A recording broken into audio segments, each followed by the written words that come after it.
एक ओंकार सतनाम करता पुरख निर्भव निर्वैर अकाल मूरत अजूनी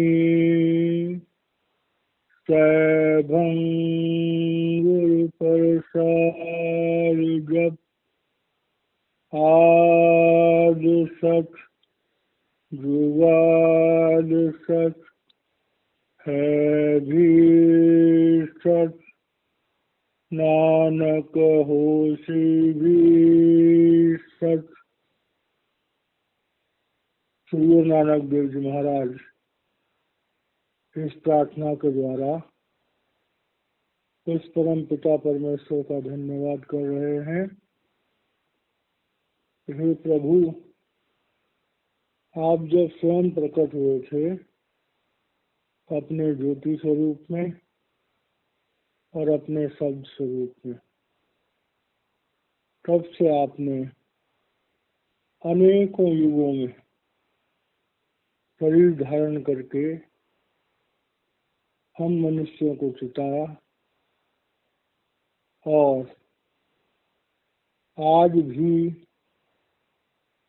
पृथ्वी पर परमात्मा की शक्ति काम कर रही है मनुष्य के रूप में। और जब तक ये सृष्टि रहेगी तब तक परमात्मा की शक्ति मनुष्य चौले धारण करती रहेगी और जो जीव परमात्मा से मिलना चाहते हैं उनको सहारा देती रहेगी। जप जी साहब के आज हम 9वीं पौड़ी को ले रहे हैं। इस पौड़ी को समझने के लिए हमें इस बात का ध्यान रखना होगा कि यहाँ पर सद्गुरु नानक देव जी महाराज हमें उस गुरु की वाणी को सुनने की बात कर रहे हैं जिसे हम अनाहत शब्द कहते हैं और जो गुरु के प्रसाद के रूप में हमें किसी सच्चे महात्मा, किसी सच्चे सद्गुरु, किसी समर्थ सद्गुरु से प्राप्त होती है। अब जब हम गुरु के साथ जुड़ते हैं तो गुरु हमें हमारी आत्म शक्ति को उजागर करने के लिए एक अपनी ताकत देता है, उसे कहते गुरु की तवज्जो। जब हमें गुरु की तवज्जो मिलती है तब हम उस नाम के साथ जुड़ने वाले बन पाते हैं। सुनिए ईश्वर बर्मा इंद, सुनिए मुख सालाहन मंद।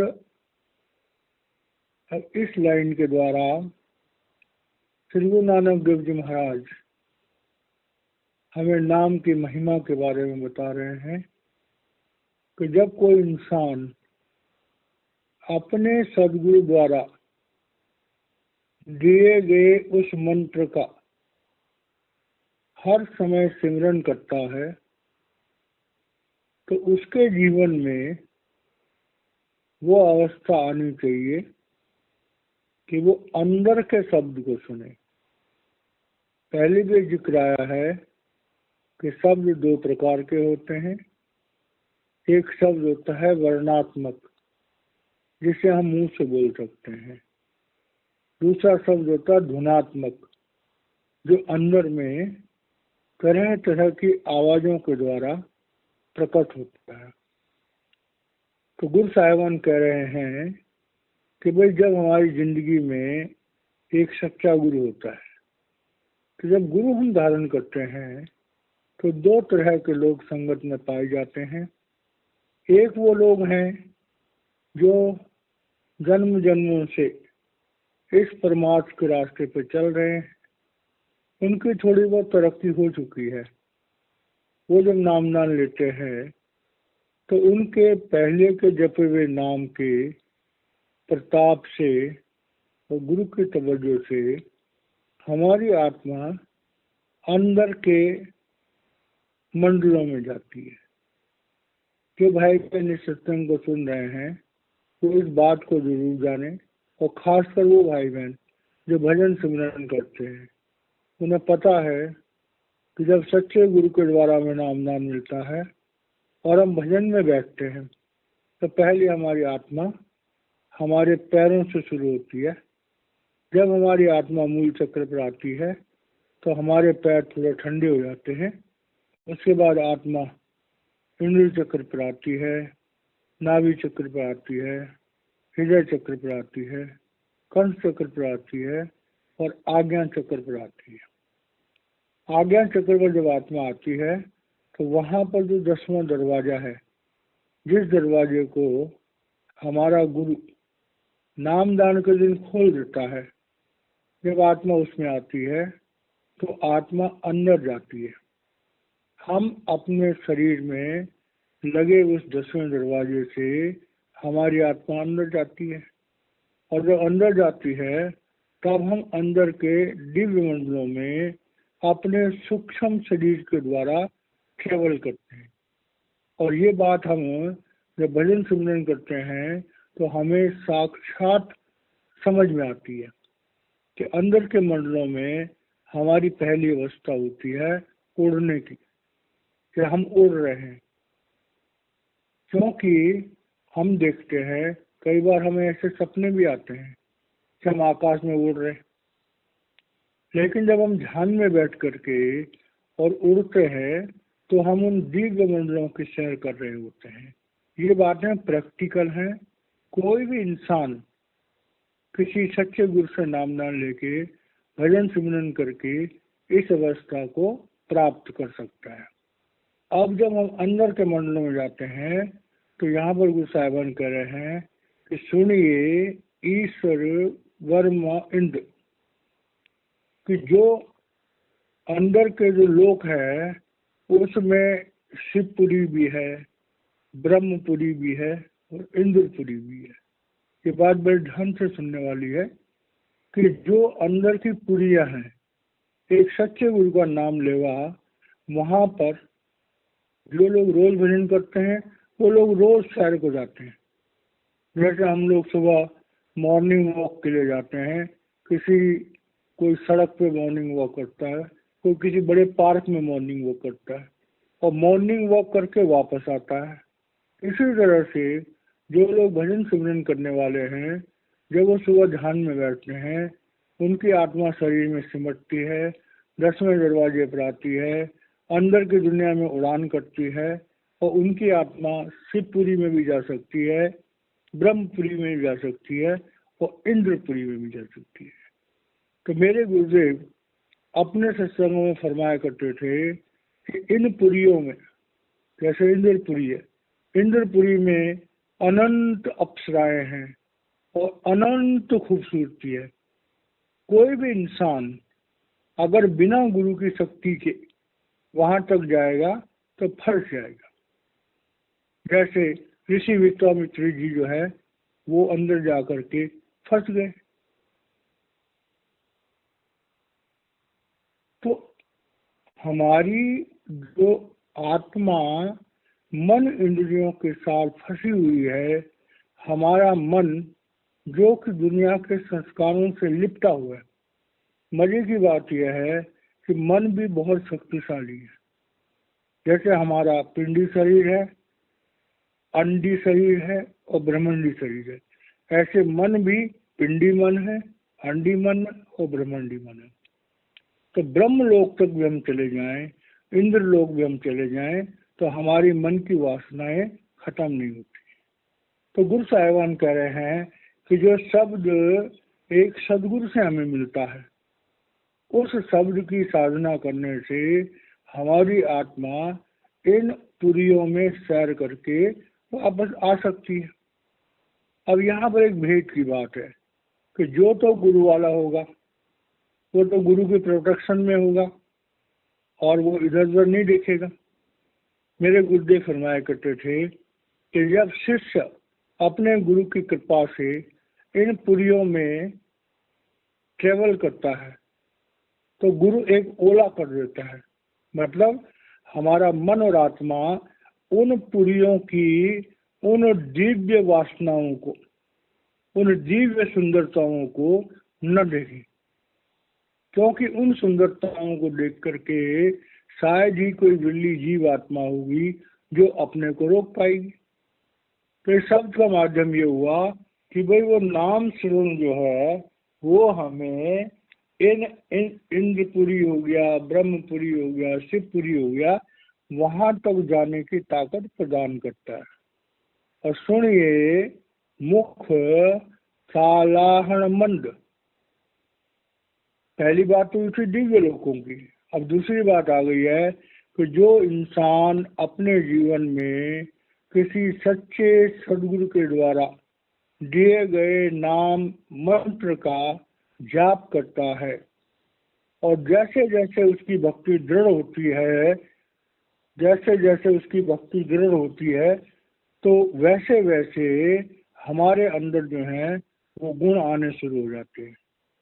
और जब वो गुण आते हैं तो हमारी आत्मा हमारे मन के साथ काम क्रोध लोभ मोह अहंकार से मुक्त हो जाती है। तो जब हमारे जीवन में श्रवण करते हैं, गुरुदेव फरमाया करते थे कि जब हम नाम का स्मरण करते हैं तो सबसे पहले हमें मदद मिलती है हमारे क्रियामान कर्मों की। हमारे क्रियामान कर्म जो हैं जिनसे हमारे आगे कर्म बनने हैं वो नहीं बनते हैं, नेक कर्म हो जाते हैं। दूसरी बात होती है कि जो हमारे प्रारब्ध कर्म है वो प्रारब्ध कर्म जो है वो फलीभूत तो होंगे, उन्हें कोई रोक तो सकता नहीं है, लेकिन हमारे गुरु की जो शक्ति होती है उन प्रारब्ध कर्मों को भुगतने में हमें ताकत देती है, हमें शक्ति देती है और हम अपने प्रारब्ध कर्मों को भोगने में समर्थ होते हैं। तो जैसे जिक्र आता है कि डाकू वाल्मीकि थे, प्रारब्ध कर्मों के कारण से उनको डाकू का जीवन मिला था, लेकिन एक सदगुरु की प्राप्ति से, एक सदगुरु के मेल से उनका जो प्रारब्ध कर्म था डाकू का वो बदल गया और वो एक पवित्र आत्मा बन गए और उनको ऋषि, एक बहुत महान ऋषि के नाम से जाना जाने लगा। तो जब डाकू वाल्मीकि ऋषि वाल्मीकि बन सकता है गुरु के नाम के श्रवण से। तो यहाँ पर हमें नाम श्रवण की दो महिमा आई कि पहली महिमा तो हम दिव्य लोकों में बड़ी आसानी से जा सकते हैं। दूसरी बात आई कि संसार में हमारे प्रारब्धों से हमारे अंदर जो दुर्गुण हैं उन दुर्गुणों को बड़ी आसानी से नाम सिमरन से दूर किया जा सकता है। आगे रहे हैं, सुनिए जोग जुगत तन वेद, सुनिए शास्त्र सिमरत वेद। अब पहले तो व्यावहारिक संसार और दिव्य लोगों की बात करी, अब कह रहे हैं कि हमारा जो ये मनुष्य जीवन है, हमारा जो ये भौतिक शरीर है और हमारा जो ये भौतिक ज्ञान है। अब हमारा जो भौतिक शरीर है ये 5 तत्वों का बना हुआ है, पृथ्वी तत्व, जल तत्व, अग्नि तत्व, वायु तत्व और आकाश तत्व। और हमारे जो शास्त्र है वो वेद है, पुराण है, उपनिषद है, श्रुतियां हैं, अनंत अनंत ज्ञान है।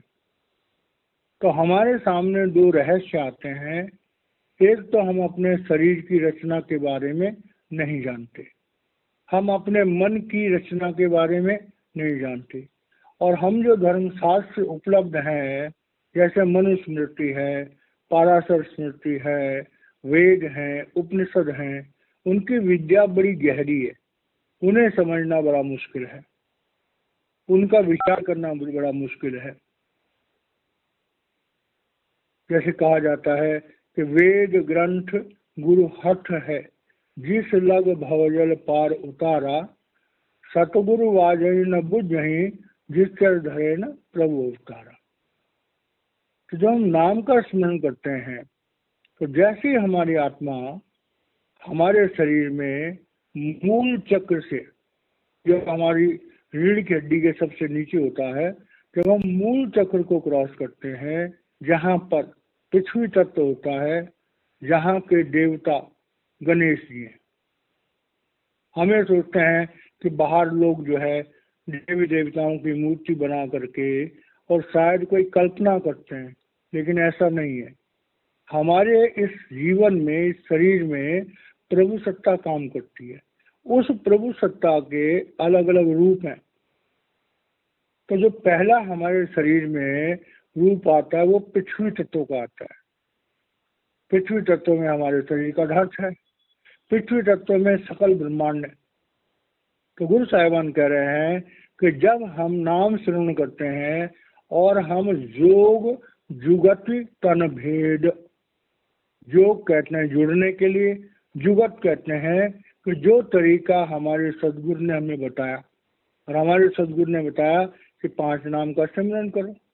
तो अगर हम 5 नाम का सिमरन करेंगे तो हम अपने शरीर में जब मूल चक्र क्रॉस करेंगे तो हमें पृथ्वी तत्व के जितने भी भेद हैं वो अपने आप समझ में आ जाएंगे। उसके बाद जब हमारी आत्मा इंद्रिय चक्र को क्रॉस करेगी, इंद्रिय चक्र पर जल तत्व होता है, इंद्रिय चक्र पर ब्रह्मा जी का वास है। तो ब्रह्मा जी की सृष्टि 3 लोक की है।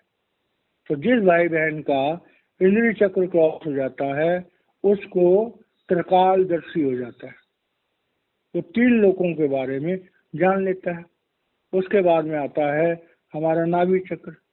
नाभि चक्र पे हमारा क्रोध है, हमारा स्वामित्व है, हमारा भोजन का पचने का स्थान है।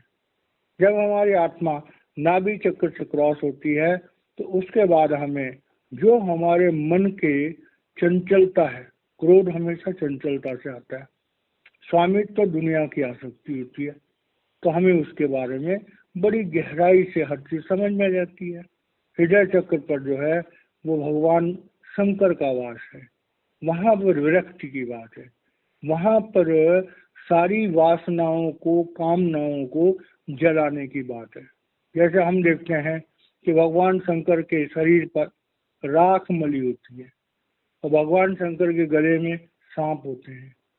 वो एक चिन्ह है कि जब हमारी सारी वासनाएं जल करके राख हो जाती हैं, भगवान शंकर के शरीर पर जो राख मली होती है, उसका मतलब है कि उस अवस्था में हमारी सारी वासनाएं, चाहे वो लोभ है, चाहे वो काम है, चाहे क्रोध है और चाहे मोह, वो जलकर राख हो जाते हैं। और वहां पर हमारी आत्मा सिर्फ एक दुर्गुण में रहती है, उसे कहते हैं अहंकार। अहंकार जो है वो सबसे आखिरी में होता है। और गले में जो सांप लिपटे होते हैं उसका मतलब होता है कि हमारी मन की वृत्ति लोभ, काम, क्रोध और मोह से मुक्त हो गई है। सांप जो है वो हमारे मन का संकेत है। हमारा मन जो है वो सांप की तरह से है। जैसे सांप कभी भी डस देता है, मन भी हमें किसी टाइम डस सकता है। जितने महापुरुष, जितने संत महात्मा, जितने योगी इस रास्ते पर फेल हुए वो मन की ही कृपा से फेल हुए।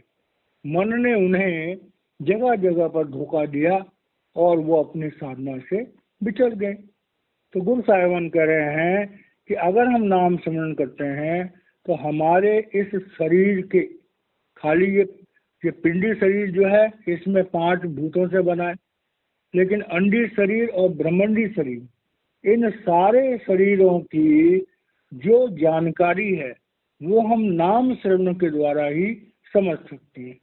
सुनिए शास्त्र सिमृत वेद। अब ये बात बहुत समझदारी से समझने वाली है कि कोई भी धर्म शास्त्र जो लिखा गया वो किसी महापुरुष के जाति अनुभवों पर आधारित होता है। अब उस महापुरुष ने तो उस जगह पर जाकर के सुन संतन की साक्षी साखी सो बोले जो देखे आखी। बार बार हम लोग पढ़ते हैं कि संतों की साखी सुननी चाहिए, क्योंकि वो जो देखते हैं वो बयान करते हैं। लेकिन सच्चे पातशाह ने एक और जगह भी कहा है कि संसार का क्या हाल है, कि संसार का हाल है कि सुन बड्डा आंखें सब कोई के बड़ा रिठा हो। अब जो लोग सुन बड्डा आंखें सब कोई कहते हैं, तो उन लोगों को क्या पता कि परमात्मा का क्या रूप है, परमात्मा कहाँ रहता है, परमात्मा को कैसे मिला जा सकता है, हमारी आत्मा का क्या रूप है। बिना अनुभव के कोई भी इंसान इस सत्य को नहीं जान सकता।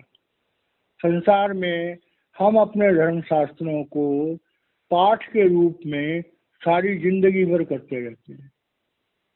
हर भाई बहन जानता है कि पाठ करके थोड़ी देर के लिए हमारा समय अच्छा बीत जाता है, उससे हमारी जिज्ञासा बनती है, उससे हमारा मन थोड़ा सा साफ हो जाता है।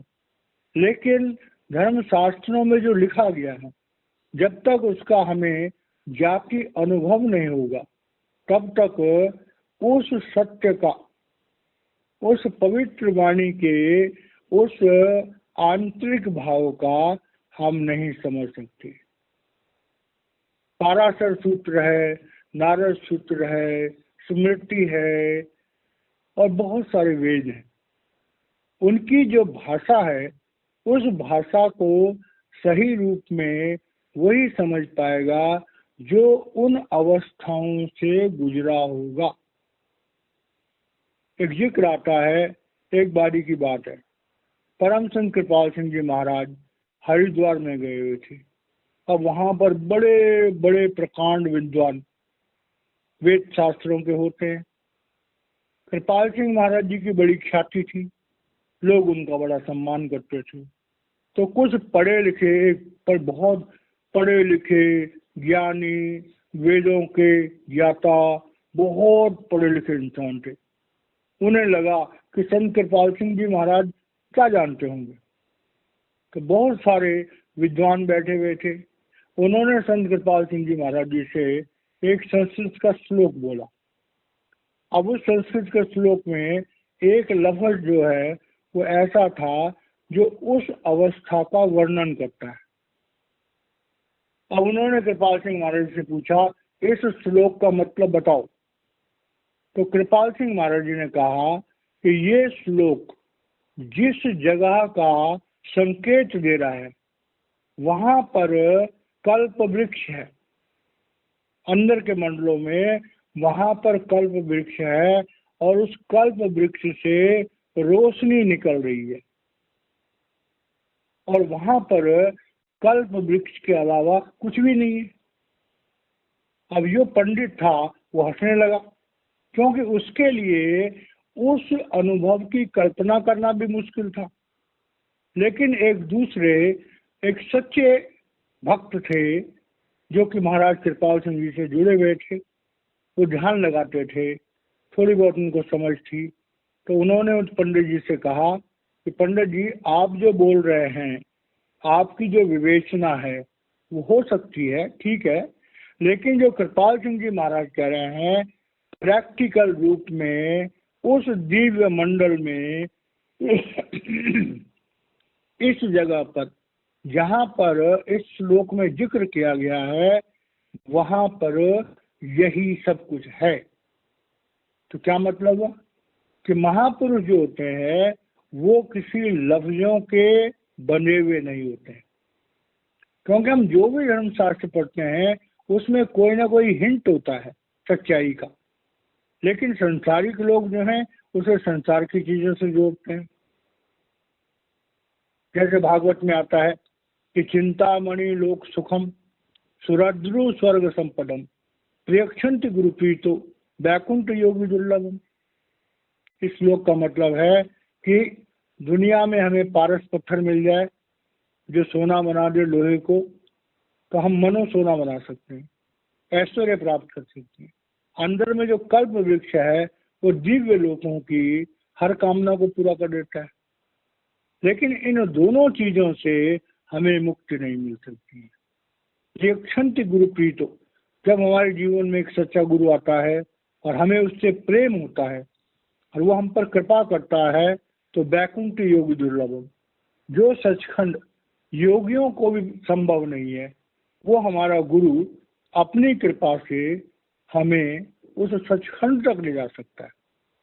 तो धर्म शास्त्रों को पढ़ करके उनका मतलब तभी हम जान सकते हैं जब हमारे जीवन में एक सच्चा और अनुभवी गुरु होगा। तो सुनिए शास्त्र सिमरत वेद। तो जो आत्मज्ञानी होते हैं, संसार के सारे धर्मशास्त्र उनके सामने खुली चिट्ठी की तरह होते हैं। जिन धर्मशास्त्रों का बड़े बड़े MA PhD मतलब नहीं समझ सकते हैं संत महात्मा, उसका प्रैक्टिकल अनुभव करके बता देते हैं। तो ये जो ताकत है ये उस नाम श्रवण से है। और नाम श्रवण क्या है? परमात्मा की सत्ता से जोड़ना। आगे श्री गुरु नानक फरमा रहे हैं, नानक भक्ता सदा विगास सुनिए दुख पाप का नाश। अब श्री गुरु नानक देव जी महाराज जो है सारे राज को खोल रहे, कह रहे हैं भाई देखो, दुनिया में जितने भी पद्धतियां हैं योग साधनाओं की, उनसे हम सिर्फ जो काल सत्ता है, जो 3 लोक की सत्ता है, हम उसी के बारे में जान सकते हैं और वहीं तक रह सकते हैं। लेकिन जब हम किसी सच्चे गुरु से नाम दान लेते हैं तो सच्चा गुरु क्या आता है? सदा विगास। सदा विगास का मतलब हम अपनी आध्यात्मिक यात्रा में ऊपर की तरह चलते जाइए। मतलब हम निचली योनियों में जन्म नहीं लेंगे। कि पहले भी जिक्र आया था कि जब एक सच्चा सदगुरु हमें नामदान देता है और पहले जो हमें ज्योति और सुत्ति से जोड़ देता है, तो क्योंकि जो नाम है वो मनुष्य शरीर में फलीभूत हो सकता है और किसी शरीर में फलीभूत नहीं हो सकता, इसलिए काल सत्ता को हमें मनुष्य का चोला देना पड़ता है। दूसरा था कि जब हमारे सदगुरु हमारे संचित कर्मों का नाश कर देते हैं तो काल के पास हमें रोकने के लिए कोई भी रास्ता नहीं रहता। और तीसरी बात थी कि जब सदगुरु हमें नामदान देता है तो अपने नूरी स्वरूप को हमारे आज्ञा चक्र पर स्थापित कर देता है और हर घड़ी हर पल हमें सहारा देता है। तो नानक भक्ता सदा विगास, जिसकी जिंदगी में एक सच्चा सदगुरु मिल गया, उसको परमात्मा प्राप्त करने के लिए 4 अवस्थाएं होती हैं। पहली अवस्था है एक जन्म गुरु भक्ति कर, जन्म दूसरे नाम, जन्म तीसरे मुक्ति पद, चौथे में निज धाम। अब ये 4 अवस्थाएं हमारी आत्मा की हैं।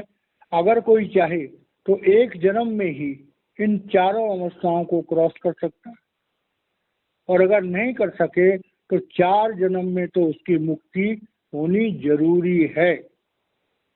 इसकी एक प्रैक्टिकल थ्योरी है जो जिक्र बड़ा लंबा हो जाएगा, क्योंकि ये जीवन हमें जो मिला, इस जीवन में हमारे पास बहुत सारे संचित कर्म थे, तो काल ने हमें संचित कर्मों में से कुछ कर्म निकाले, हमें घर भी दिया, परिवार भी दिया, बाल बच्चे भी दिए, धन धान्य भी दिया। जब गुरु नामदान देता है तो संचित कर्म तो खत्म हो गए, प्रारब्ध कर्म ने भोग लिए, क्रियामान कर्मों को कुछ तो नए कर्म बन गए और कुछ बच गए।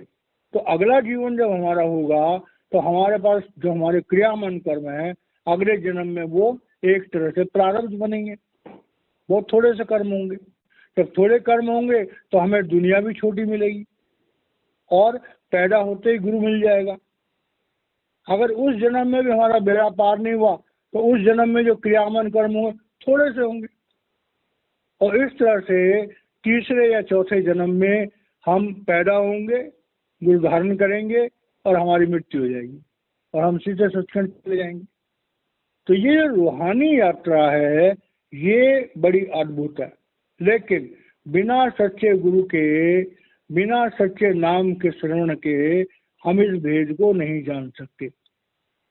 गुरु साहिबान कह रहे हैं कि जो गुरु से जुड़ गया उसका विकास ही होता रहेगा, उसकी तरक्की ही होती जाएगी, वो ऊपर की तरफ जाता जाएगा, दोबारा नीचे नहीं आएगा। और सुनिए दुख पाप का नाश। तो वो तो पहले बात आ गई थी कि भाई गुरु जो है जब नामदान देता है तो हमारे करोड़ों जन्मों के संचित कर्मों को, पाप कर्मों को पहले नहीं नाश कर देता है, अपने ऊपर ले लेता है। उसके बाद हमारे साथ पल पल रहता है, हमारे प्रारंभ कर्मों को भोगने में हमारी मदद करता है। और हम जब नाम श्रवण करते हैं तो हमारे जो क्रियामान कर्म है उनमें जो हमारे संकल्प और विकल्प पैदा होते हैं, तो संकल्प और विकल्प जब हम नाम जपते हैं तो संकल्प और विकल्प पैदा जरूर होंगे लेकिन वो फलीभूत नहीं होते हैं। तो जब फलीभूत नहीं होंगे तो वो कर्मों का विधान नहीं बनेगी। तो इस तरह से इस 9वीं पौड़ी में श्री गुरु नानक देव जी महाराज कह रहे हैं कि सच्चे गुरु के दिए हुए नाम के श्रवण करने से, सुनने से हमें इन सारी अवस्थाओं की प्राप्ति हो सकती है और हमारी रूहानी यात्रा जो है वो आगे ही बढ़ती चली जाएगी और हमारे गुरु का सहारा हमारे साथ रहेगा, हमारी आत्म जागृति हो जाएगी। फिर हम संसार में जीते जी भी एक अच्छे इंसान की तरह जिएंगे। तो इस पौड़ी का निष्कर्ष ये निकला, हमारे जीवन में एक सच्चा सद्गुरु होना चाहिए। वो सच्चा सद्गुरु हमें हमारे संचित कर्मों से मुक्त कराए, हमें 5 नाम का सिमरन दे, हमें आज्ञा चक्र पर ला करके ज्योति और सुक्ति से जोड़े, हर घड़ी हर पल हमें सहारा दे, हमारे जीवन के यापन के लिए हमारी मदद करे। और ऐसा होता है, सत्संगियों को कदम कदम पर उस प्रभु का सहारा महसूस होता है। अब इस सत्संग के माध्यम से जो भाई बहन इस सत्संग को सुन रहे हैं उनके लिए एक बहुत खुशखबरी है। हमें पता लगा है कि वक्त के शहंशाह संत राजेंद्र सिंह जी महाराज साक्षात प्रभु रूप हिंदुस्तान में आ चुके हैं और कल रात में उन्होंने संगत को, बहुत विशाल संगत को अपने दर्शनों से मालामाल किया। तो जो भाई बहन कोई वक्त के सद्गुरु की उस झलक को देखना चाहते हैं, उस दिव्य स्वरूप को देखना चाहते हैं कि सद्गुरु क्या होता है, उस चीज को समझना चाहते हैं, तो वो लोग कृपाल बाग में, कृपाल आश्रम में वहाँ से पता करके कि कब महाराज जी दर्शन देते हैं, कब प्रवचन करते हैं, उसका लाभ उठा सकते हैं। ये सूचना आप सब लोगों के हित में है। जो हमें सूचना प्राप्त हुई है वो सूचना हम आपको बता रहे हैं। महाराज जी दया करें, हम जो है प्रभु की तरफ लगातार चलते रहें और हमारा जीवन धन्य हो जाए, हम मनुष्य जीवन के सच्चे उद्देश्य को प्राप्त कर सके। इन्हीं शब्दों के साथ मैं वाणी को विराम देता हूँ। जय महाराज।